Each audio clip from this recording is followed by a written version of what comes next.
Good evening. Welcome to the 44th edition of the Guru Manthan, 50 discussions with educationists and thinkers. The Guru Manthan is being organized by the Vivekananda Institute of Leadership Development. Our mission is to develop human and social capital to build a resurgent India.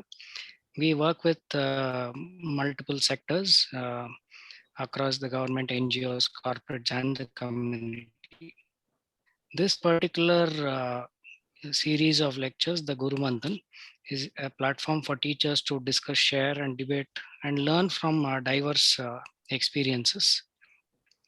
And we started in August 2020, and we have just entered June. So we have been at it for about 10 months now. Today, we have with us Dr. Neeraja Raghavan, a renowned educationist. She's the founder, director of Thinking Teacher. She's been also associated with the JK School, JK Foundation Schools, and along with Azim Premji University, among other assignments. She comes from a very interesting pure science background and has moved into education, and she's been in this field for over 2 decades now. Welcome to this lecture series, ma'am. It's a pleasure to have you here. So like the standard format, we'll be having 25 minutes of talk, followed by a moderated Q&A session for about 30 minutes. So the audience can drop in their questions in the chat box. Between me and Ramesh, we'll pick them up during the Q&A session. Over to you, ma'am. Thank you. Thank you for this opportunity. I've always admired the work of SVYM, so I'm very honored to have this opportunity. I will, without further delay, share my screen.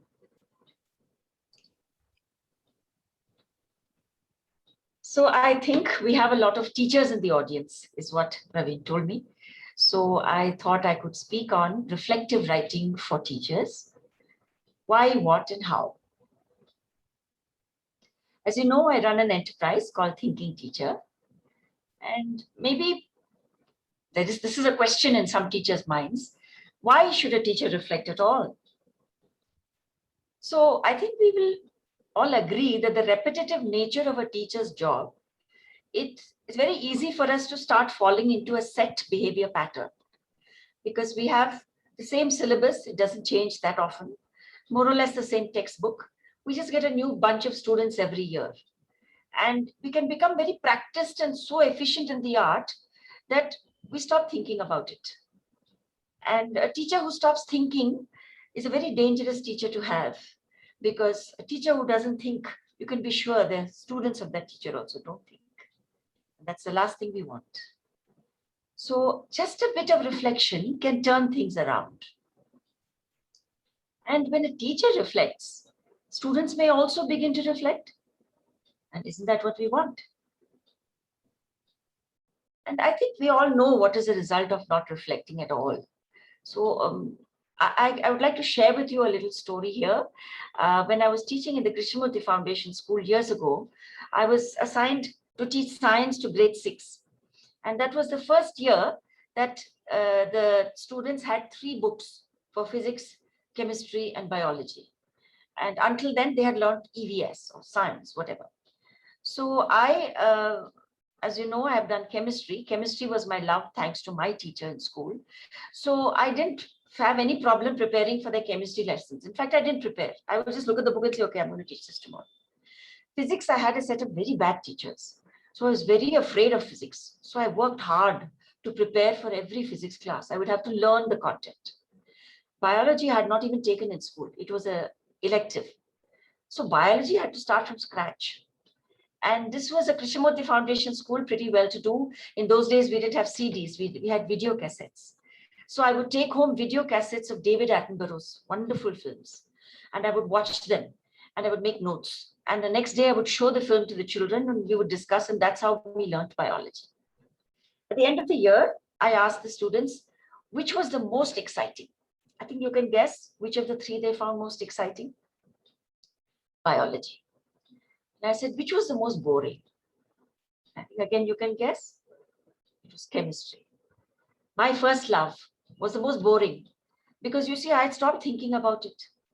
And when you stop thinking about something, you make sure your students stop thinking about it. So I would like to continue something about my own story here.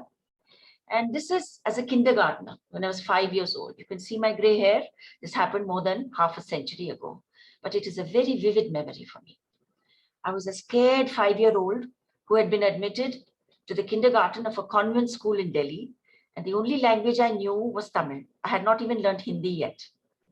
But this was a convent school run by Irish nuns. And I still remember my kindergarten teacher. Her name was Miss Dias. And she gave us these we had these lined notebooks with these squares for numbers. And she gave us something to write. And I must tell you that I was a very dutiful student. If the teacher said, jump into the well, I would have jumped into the well. I was that type of a student right from the start.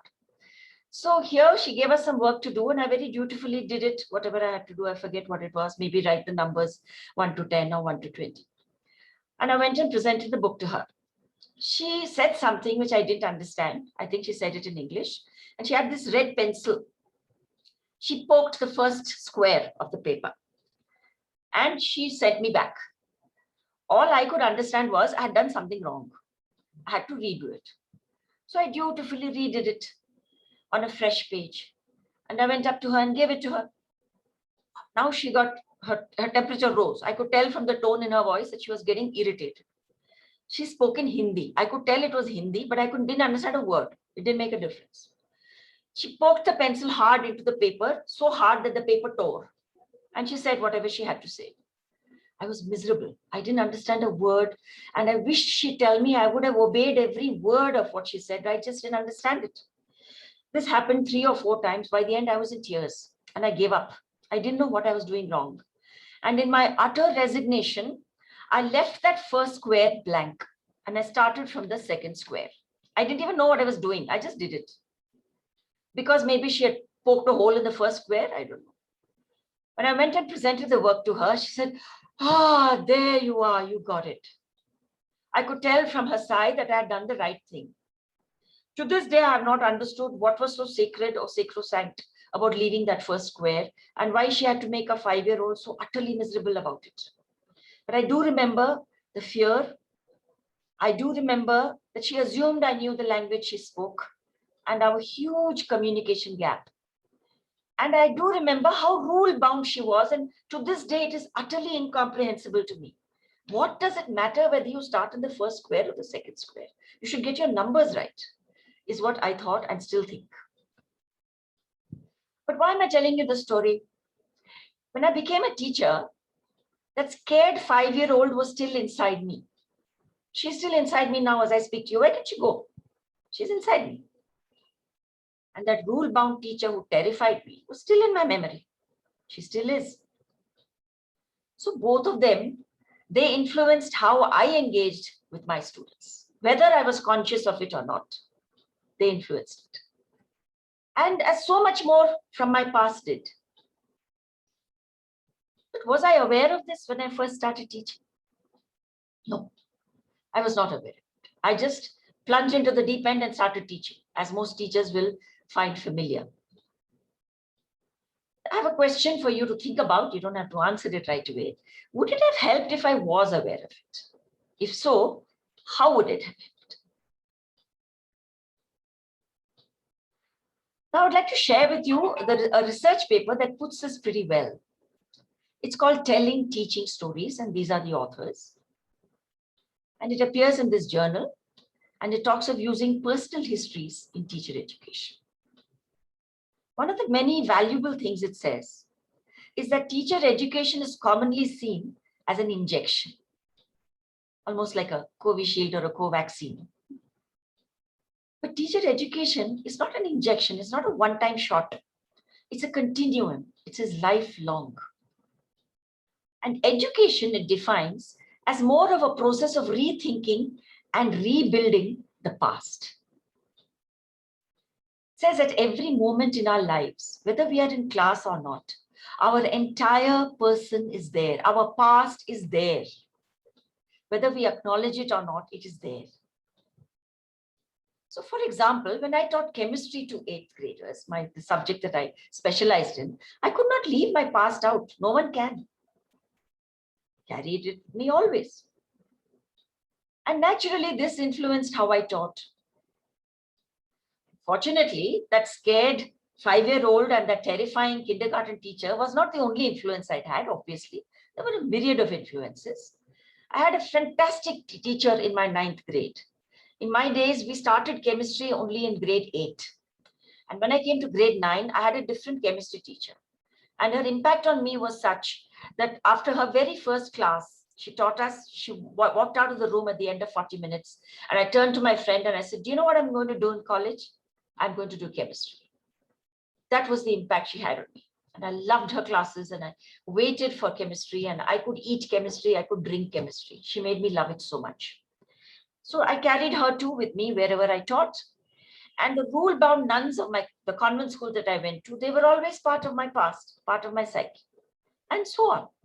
I'm sure you as teachers will have many things which you are carrying as part of your past. You cannot put it down. It is there. A teacher brings his or her life story into the class every day. Where does his life story lie? In the chatter of the mind, in the images that the mind throws up during tired phases or even not so tired phases, in the fears that the mind conjures up. Sometimes we are aware of the fears, sometimes we are not even aware. The aspirations that the heart yearns for, the regrets and disappointments that sometimes pull us back, and in the way that all these impact our behavior.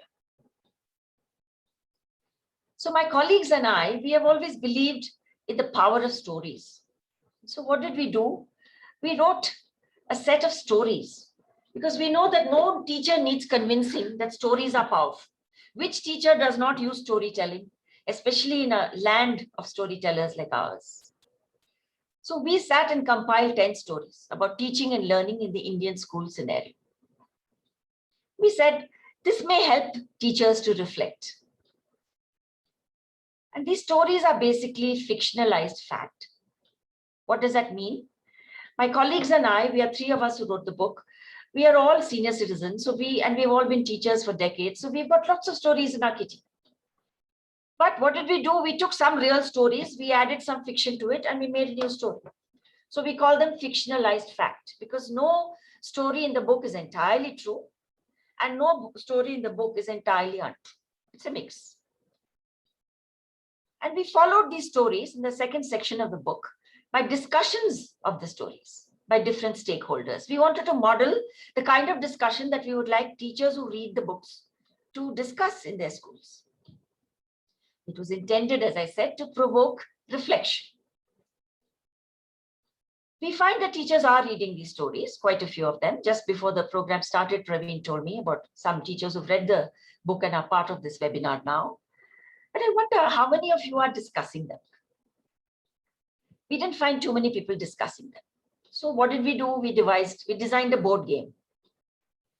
And in that game, we asked the teachers who are participating in the game to read a couple of pages at a time from a story in the book, Teaching Tales, Learning Trails. And we asked them to pick one of 3 cards. We give them 3 cards. We did all this online because this happened during the pandemic. And we asked them to reflect on the question contained in each card. Once they reflect, they share their reflection with the others. They play it in groups of 3 because there are 3 cards. And all they have to invest by way of time is 20 minutes a day, twice a week. So that's one method we used. We said, let teachers read. And once they read, let them reflect. So this connects to another research paper, what I'm going to say next, which is to bring home the importance of writing. And this is a research paper which I stumbled upon when I was working in Azim Premji University. It is by the South African teacher educator called Kathleen Pithouse. And the name of the paper is The Future of Our Young Children Lies in Our Hands. re-envisaging teacher authority through narrative self-study. What she did was, in the course that she was conducting, she asked the teachers, there were some 7 South African teachers, to write a letter to their most impactful teacher when they were in school. And she did not specify whether that impact had to be a positive one or a negative one. She just said most impactful. To her surprise, every one of those 7 teachers wrote a letter to a teacher who had impacted them negatively, humiliated them, made them feel terrified. And once they read the letter, once they wrote the letter, they had to read it out to the other people in the class. When they read, they were in their 30s and 40s when they read out letters to teachers who had taught them when they were 5 or 6 or 10. But as they read out these humiliating experiences which they had described in those letters, they sobbed. Their whole body language changed. They felt every cell of their body feeling that humiliation and pain all over again. They felt the power of that teacher's impact even in their adult years. And this made them resolve. They said, my God, if this is the impact that teacher who taught me donkeys years ago has, that means we are having this impact on our students. The future of our young children lies in our hands. So they said, we resolve never to have such an impact on our students. So I'd like you to imagine what would have happened if some of your teachers had undergone such a course. So you may wonder, how does it help to tell one's own story? It's something that happened to me. I might read teaching tales, learning trails and stories there and talk about it, but how do I benefit by telling my own story? So again, I go back to that research paper I first referred to, and I quote from there. Teachers bring with them their life stories, stories they have lived, but rarely told, in the sense of creating narrative texts that become a way of giving an account of their lives. We teachers rarely tell our stories. We are too busy covering syllabus and correcting papers and attending staff meetings. But telling a story, telling your story is an act of release. Why is it an act of release? It separates the story from the storyteller. Each time I retell the story of that scared 5-year-old, I see it happening out there. I recognize its impact on my persona. I can disengage myself from it. And don't we as teachers expect of our students that they should have reading as a habit? They should have the discipline of writing regularly. They must have the habit of focused study. I would like to ask, as teachers, don't we need all these too? Is it right of us to expect this of our students when we don't fulfill even one of these requirements?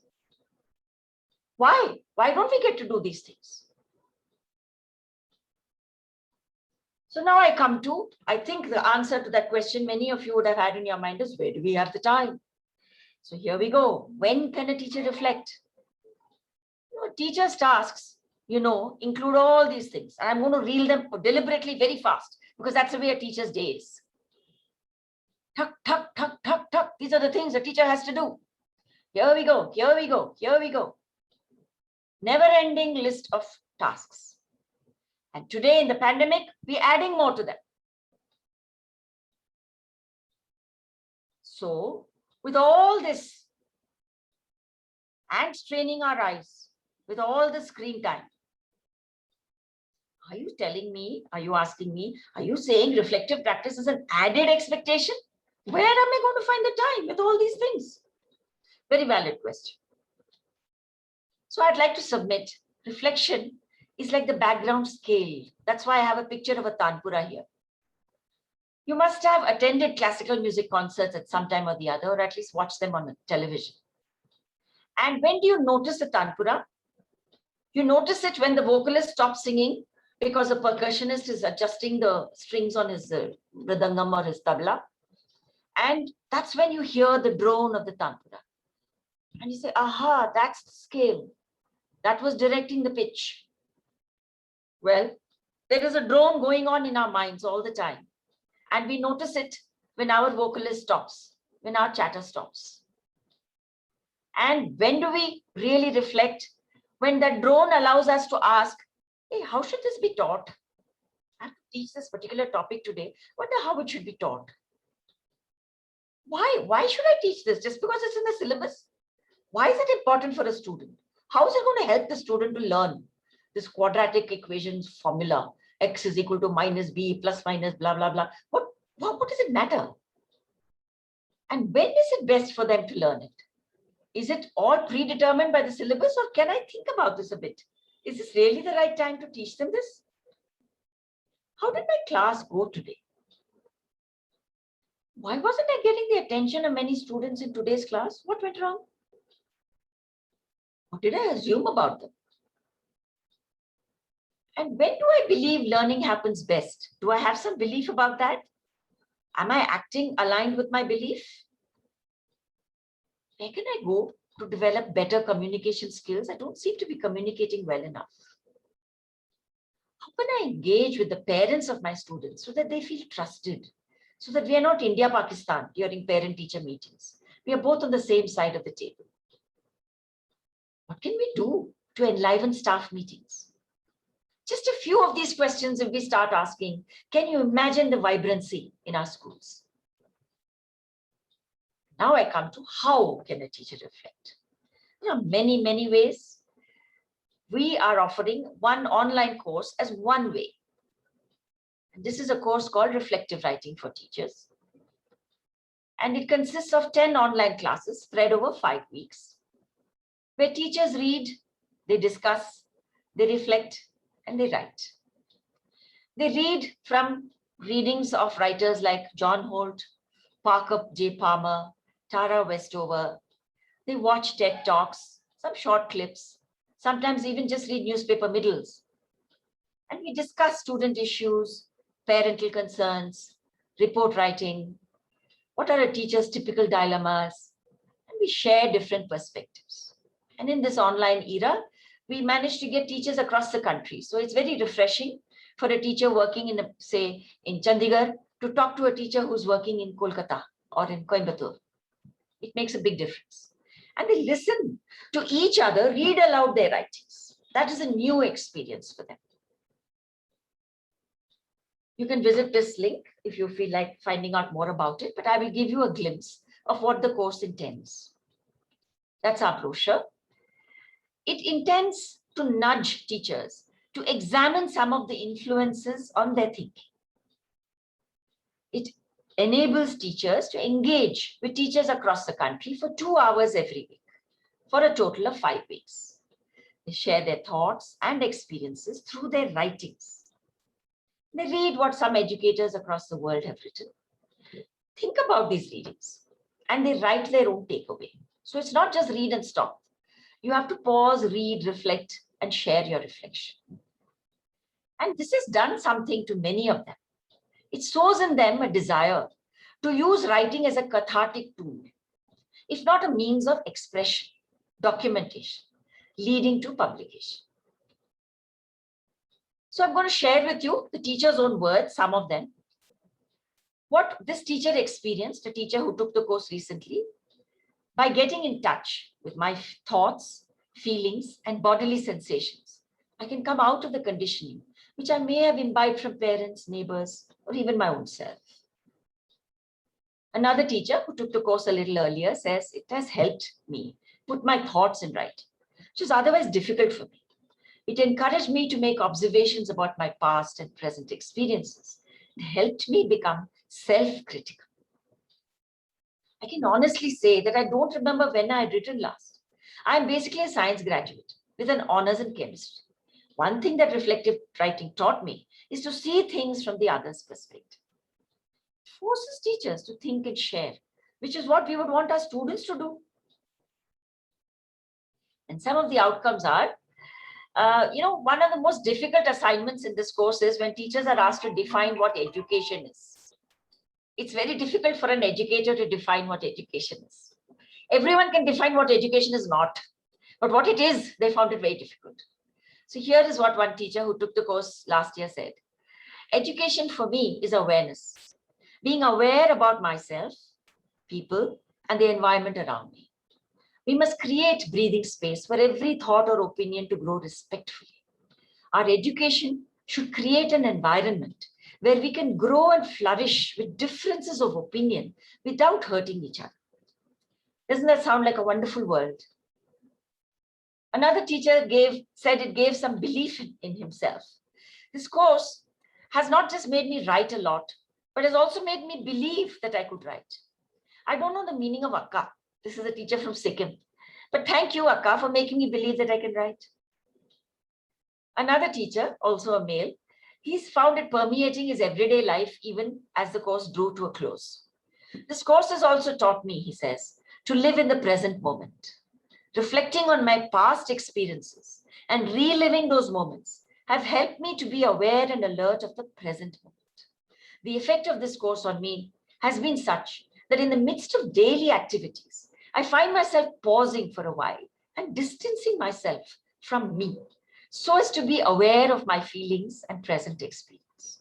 I feel that this course has awakened all my senses. I feel fully alive now. I am no more floating on the surface. I don't know if I've taken more than my 25 minutes, but that's what I wanted to share with you. Thank you, ma'am. You were right on the dot. Thank you.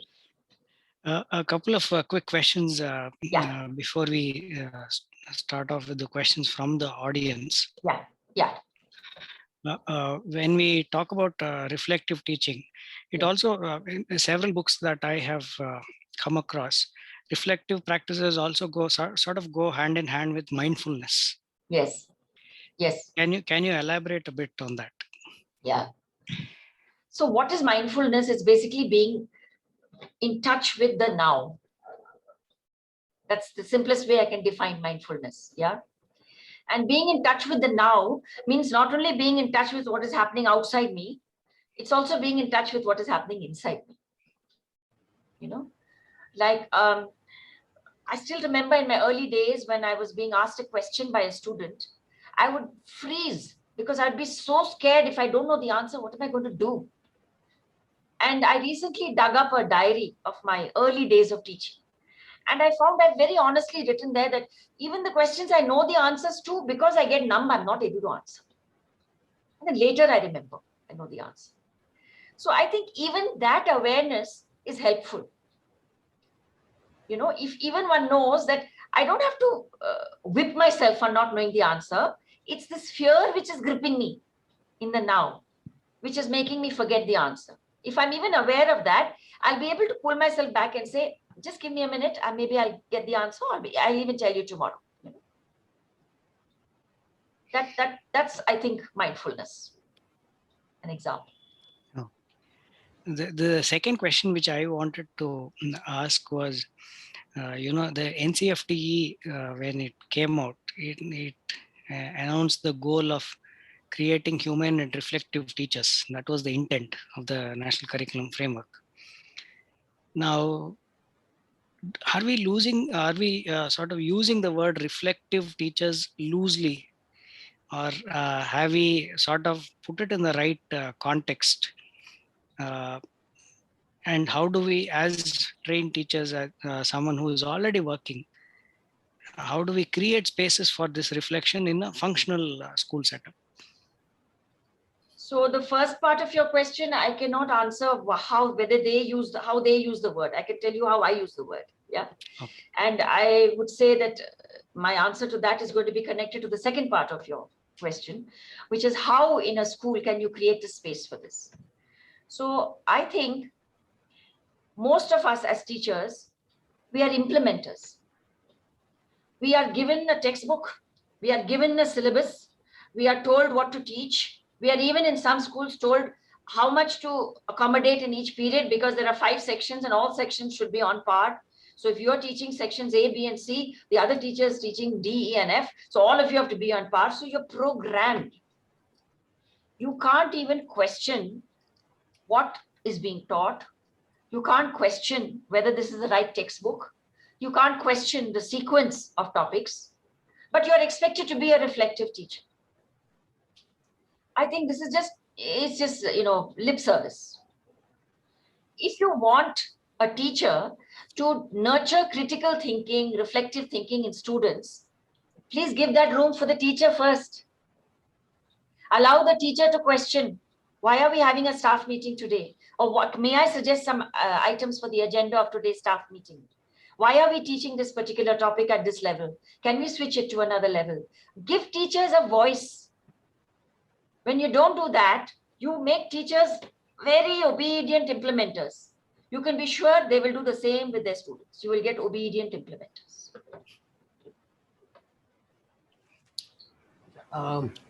I just have a two-part question. Reflection happens actually when you can have a conversation with yourself. Yes. I mean, there is the two of you when the whole process of reflection happens. You touched upon that a bit. Yes. But my question is that there are some to whom reflection comes naturally. Yes. Because it's quite inborn, and they're able to get into that reflective space. Yes. In one sense. But in your experience, do you think the art of reflection, or rather the ability to reflect upon oneself, is Yes. something that can be taught, and that people can work on to build their Thank you. That's a very nice question. See, I believe that every human being reflects at some time or the other about something or the other. So while I agree with you that for some people it is more natural and they do it more deeply and more frequently, I do believe that everyone does it at some time or the other. For instance, I'll give you a simple example. My child has a board exam today and the school bus has not come because there's a bandh. Suddenly a bandh has been announced. And my child has to reach for the board exam. I'm going to immediately think on my feet. And I'm going to see what I can do. Is there a taxi service running? If I don't have a vehicle to take my child myself, is there a taxi service running? What are the neighbors doing? Well, I'm going to look for a plan of action. And then when I think back on it, I'm going to ask, what am I going to do to prevent such a thing happening for the next board exam? Any parent would do this, right? Now, here is something where a crisis is forcing me to think and reflect and act and keep a plan of action ready for future crisis. It is very rare for a person to automatically reflect like this in the workspace. Particularly, as I said, when the nature of the job is such that it is repetitive. A repetitive job gives one the illusory sense of being very efficient. I've got it. I knew my chemistry. I didn't have to prepare. You wake me up in the middle of the night, I'll tell you what is an element, a compound, and a mixture. What do I have to prepare? So I bored the hell out of my students. So I had stopped reflecting about chemistry. So it's a danger anyone can fall into, but reflection is also something anyone can do. Yes, it can be nurtured. How can it be nurtured? This course is just one way. There are many ways in which it can be nurtured. Reading and discussing a story, that's another. There's so many ways. Okay, I think you answered the second part of it, because my next question was about why should people only reflect while writing? I mean, it doesn't have to be only while writing. Yeah. Just have a follow-up. Has that got to do with the fact that when you actually put words to paper, pen to paper, yes, that there is a process of slowing down. Yes. It is essential to the act of reflection itself. Yes. Yes. Is that the reason why you? It is definitely a big part of it. It's also another part of writing is that, once you've written something, you've got it as something separate from you for you to look at over and over again. The same thing happens with an audio recording. People who are too busy to write or don't like writing, I tell them in the course, you can even audio record and send your assignment. It's like every time I tell that story of that scared 5-year-old Neeraja, it is not me. It is some little child somewhere who was scared, It's something, I can distance myself from it and I can look at it. So when you talk of writing, there's another very strange thing I've noticed, which is that when I sit down to write in the old-fashioned way with a pen and a paper and a fountain pen, I love fountain pens, not a usual, this gel pens. My thoughts process slows down. Very different from when I sit at the computer and start typing. It's not that I'm a very fast typist. I'm not. I haven't learned typing. But there's something about a machine and there's something about the old-fashioned pen and paper which changes the pace at which I think.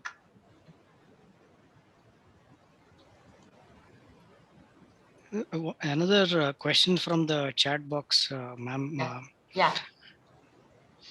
is it says we do reflect. I think it's a teacher writing down. Yes, we do reflect continuously. Yeah. But do we reflect on what is close to our heart? Is it always sort of restricted to that? See, I think naturally we do reflect on what is close to our heart. But sadly, teaching is not close to every teacher's heart. Many of us have gone into the teaching profession not because we wanted to. It was a last resort, or it was convenient, or whatever. But while I'm not judging people who do that, by reflecting on their teaching, what has been something that they've taken up just, naam ke vaste, can become something they like. I've seen that happen with many teachers. Yeah. Neeraja, this is Ramkumar. Hi. Yeah, hi. And I mean, your talk is very interesting. I've been thinking. But one question I have is, because we actually work at Agastya International Foundation, and we are also working on reflective practice with our instructors. One interesting thing for me, which keeps worrying, is that teachers keep on worrying about their past events, and also worry about their fear about their future things. This past and future keeps on oscillating, whether it's human beings, I mean, or the teachers, or any professional for that matter. It's a That's nature the mind. of That's the human mind. itself. Yes. Yes.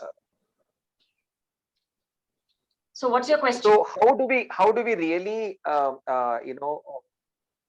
no, my question is, how do we really use only the writing, or is there any other ways of exploring reflective There are plenty practice? of ways. There are plenty of ways.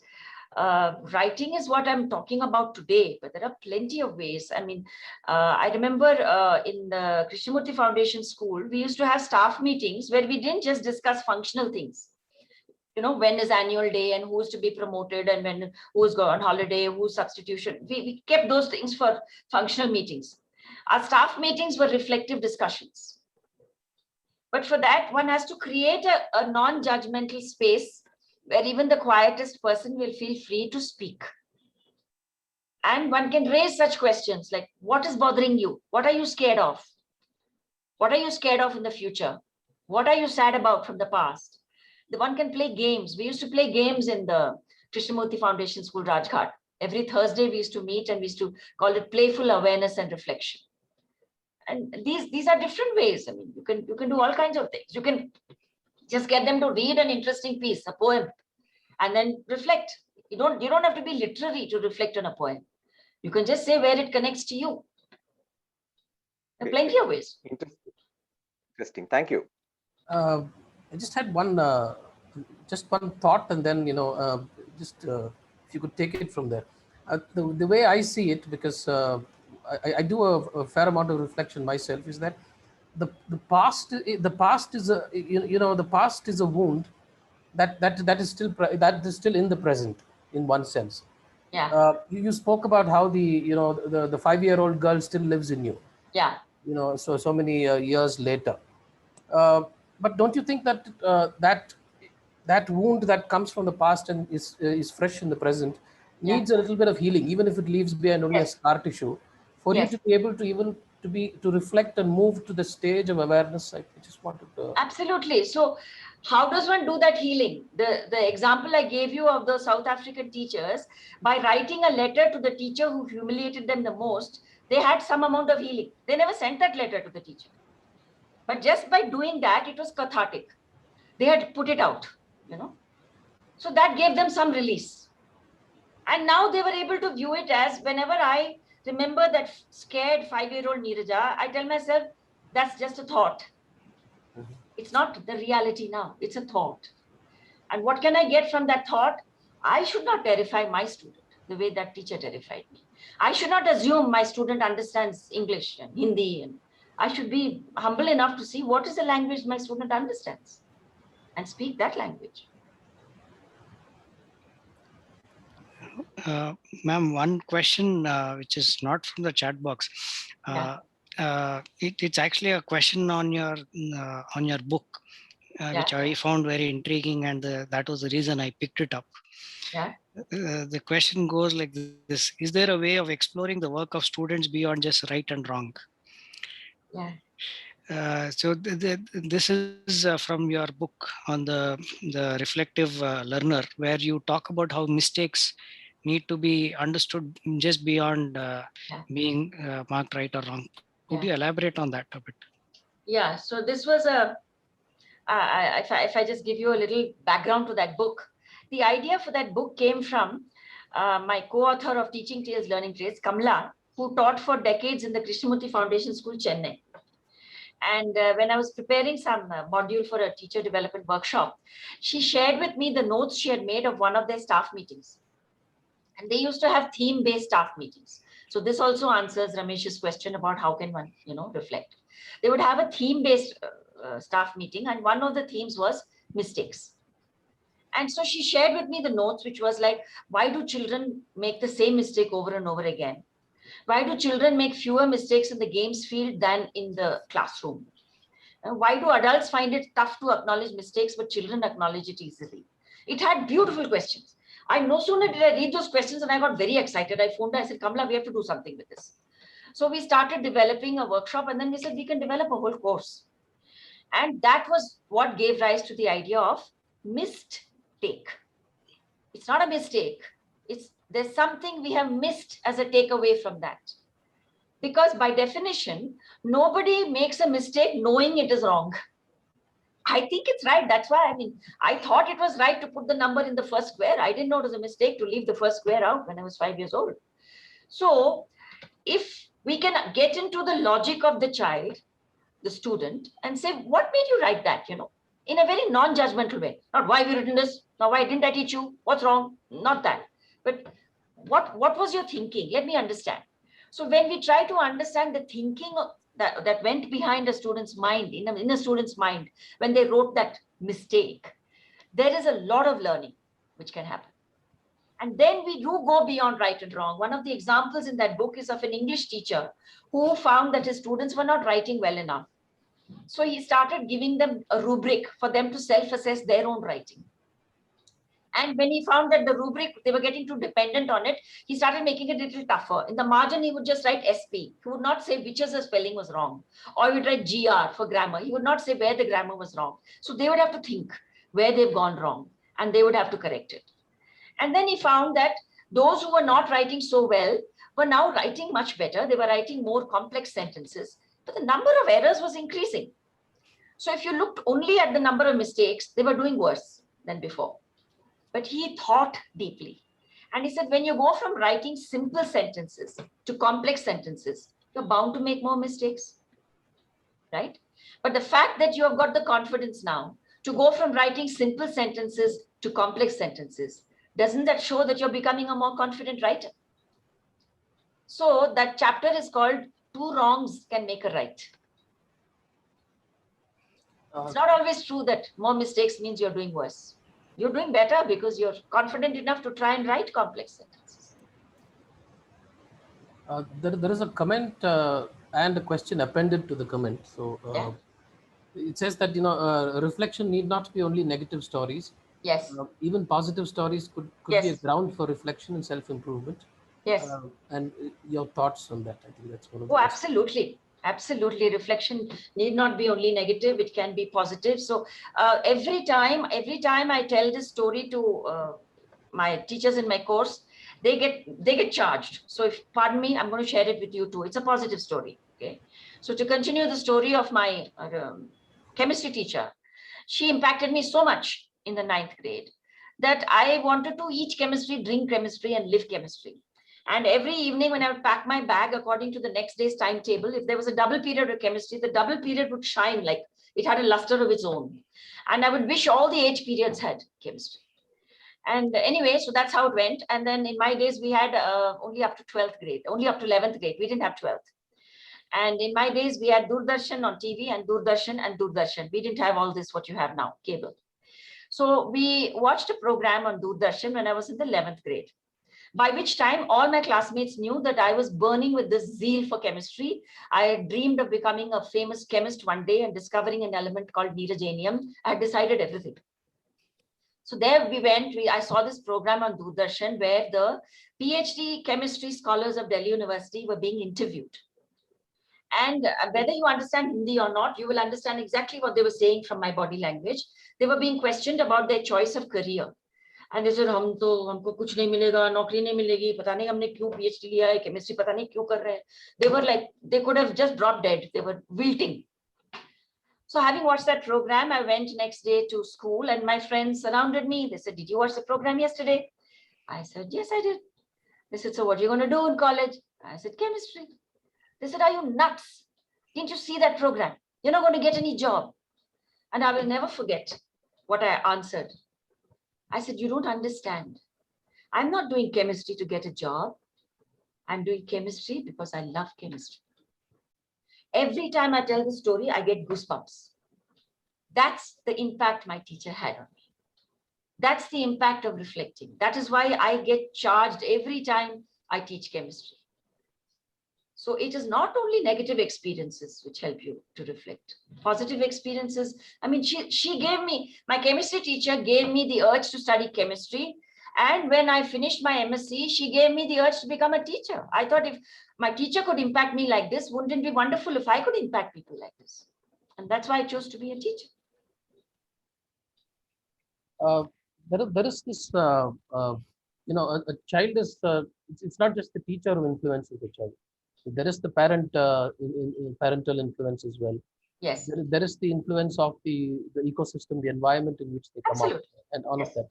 So, so do you also engage with parents in terms of for them to be able to reflect on what their children are doing and how their children are responding to? I have, as a teacher, I have always tried my best to engage with parents in as friendly a way as possible.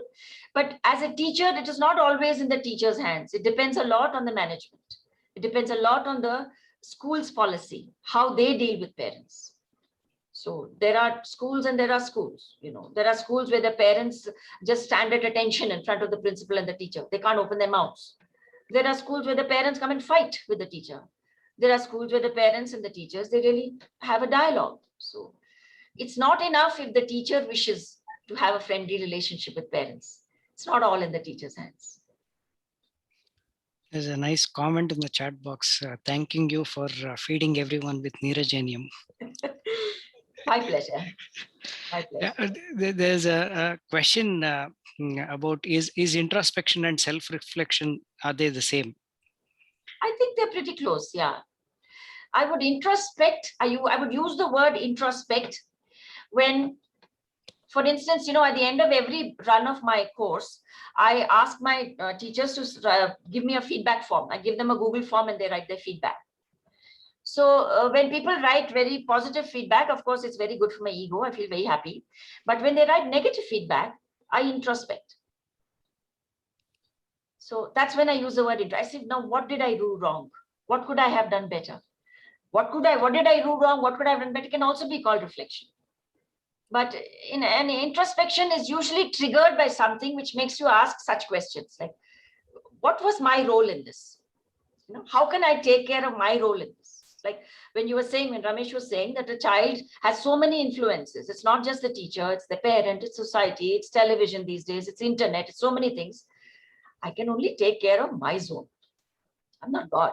Yeah. But let me take care of my zone to the best of my ability. That's the best we can do. Ma'am, another area of work has been action research. Yes. And I think reflection and action research are very closely connected. Yes. But of late, action research seems to be restricted to only teacher education programs, and nothing much is actually happening in schools. While I shouldn't generalize, but it's a harsh reality that most schools don't have it as a part of what they intend to do. So do you have you come across any schools or any teachers who have actually made it a part of their careers? Oh, yes.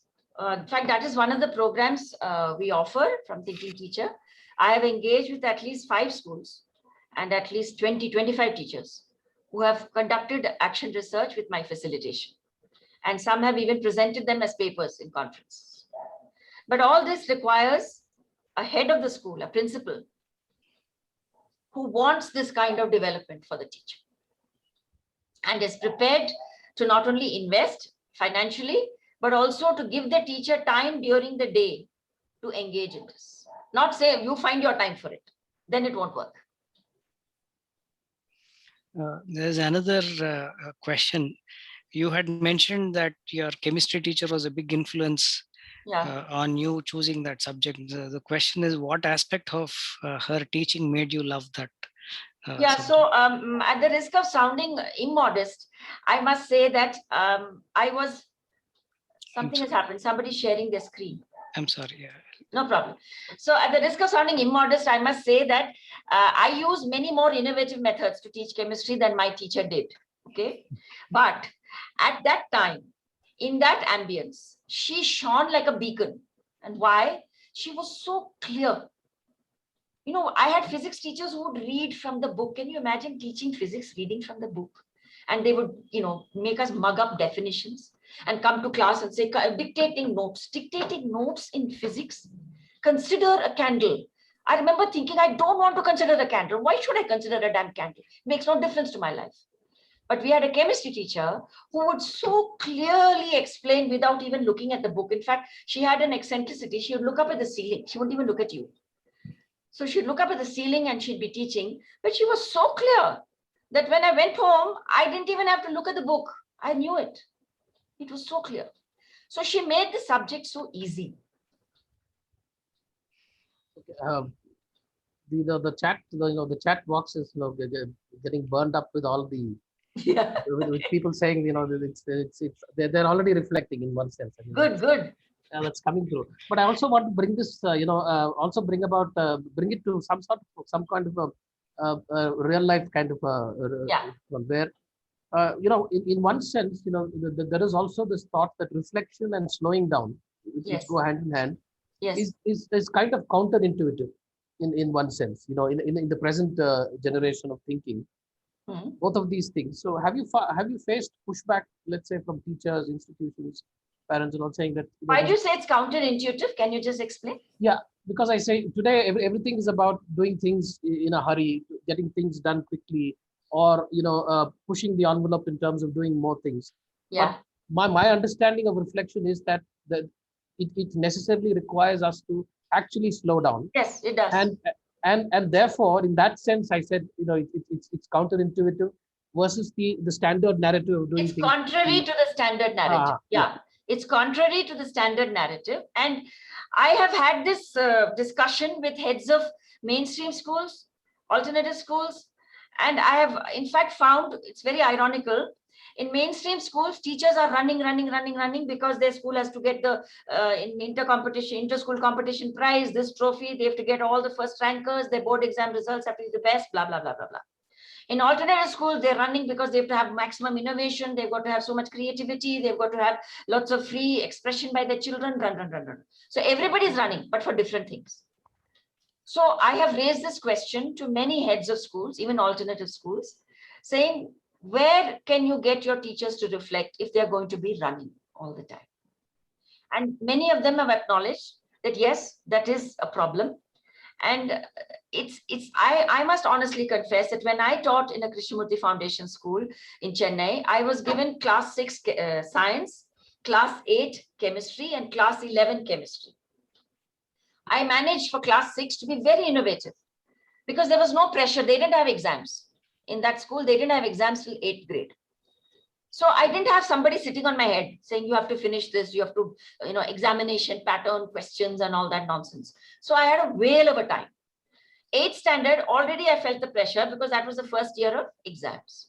The students were also getting tenser and I also had something which was, limiting me. By the time it came to 11th, I did nothing. I used to come home and ask myself, what am I doing differently teaching in a Krishnamurti school as opposed to a mainstream school? Nothing. Because the ISC was my 3-year BSc compressed into 1 year. That much syllabus. I had to teach it. The students had to pass the exam. So when it comes to heavy syllabus, our hands are tied. But at least in the lower classes, where there isn't a board exam hanging like a Damocles sword, I think heads of schools can come up with ways of lowering the burden on teachers, making them less loaded, less exhausted, and giving these free spaces for discussion and reflection. It is possible. I have done it as a head of a school. I think one of the questions that is that, fear and competition, the comments that have come up is tends to kill the creativity that is essential to teaching as well as learning. I'm sorry, Fear your and voice is breaking. Can you tell me again? I'm not able to Yeah. hear you. What is the question that's come up in the chat? Can you Yeah. hear me better now? Yeah. There is The fear and competition, it says, can kill the creativity that is essential to teaching as well as learning. yes. And therefore, do you have any thoughts on that? To the question? Yeah, absolutely. I agree. Both fear and competition can just kill it. And I can only talk about fear, which is my experience is that teachers also feel a lot of fear. And if there is room for a teacher to own up to feeling afraid, the teacher will give students the space to own up to being afraid. Without that, a teacher will keep suppressing his or her fear, and that will come out as aggression, and that will trigger fear in the children. We can't say don't feel fear. We are human beings. Of course, we'll feel afraid. Something or the other, we'll feel afraid. Maybe my principal is terrifying. Maybe the correspondent is terrifying. Maybe the fact that I might lose my job is terrifying. There's so many things I can be scared of. But if I can at least acknowledge my fears, that's a beginning. And if I can be not judged for it, but you're a teacher, how dare you feel scared? I'm a teacher. Every time I face an audience, I feel scared. Today, until I started the talk, I was nervous. I said, I'm going to face, I don't know how many people. So no matter how old you grow, you will feel scared. Acknowledge it. That's the humanness. Thank you. Thank you. I think this is, we've had an extensive discussion. Your final closing remarks on today's closing remarks are, I'm in the twilight of my life, and my passion is, I would like, before I leave this planet, to see as many teachers as possible in our country write about their teaching experiences. We have hardly any documentation, almost zero, by teachers in our country. And when I conducted teacher training workshops from Azim Premji University, I was handicapped when I looked for literature because it was all from the West. When I would cite those Western examples, I could see the doors of my Indian teachers' minds closing. And I don't blame them. They would say, हाँ वहाँ तो ये सब हो सकता है, ये तो हमारे देश है, हम नहीं कर सकते, yes आप नहीं कर सकते. So जो आप कर सकते हो, that which you can do, please write about it. Let other teachers hear about it. Share your experiences, share your dilemmas, start discussion forums. This is my earnest request to the teachers who are there in the audience. That's what I'd like to close with. Thank you, ma'am. I think this was a fabulous discussion.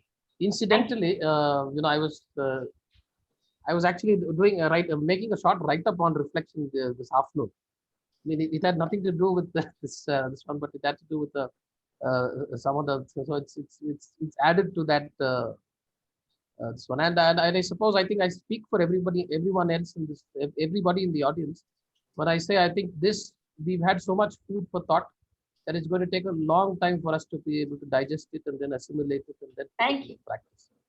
It's been an absolute pleasure and privilege to Thank you. have you on this platform. Thank you.